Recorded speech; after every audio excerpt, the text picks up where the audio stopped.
What's going on today?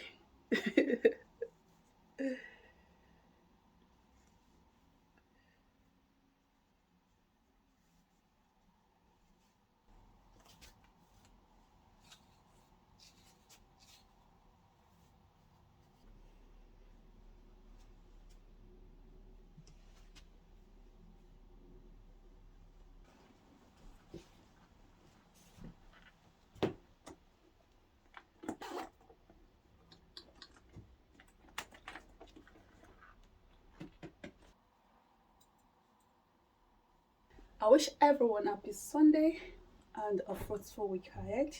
This new week that we've just stepped in, may we find favor in the sight of God and in the sight of men. Amen. Our working place, our business, whatever we are doing is covered with the precious blood of Jesus. Amen. Have a fruitful week ahead, beautiful people today.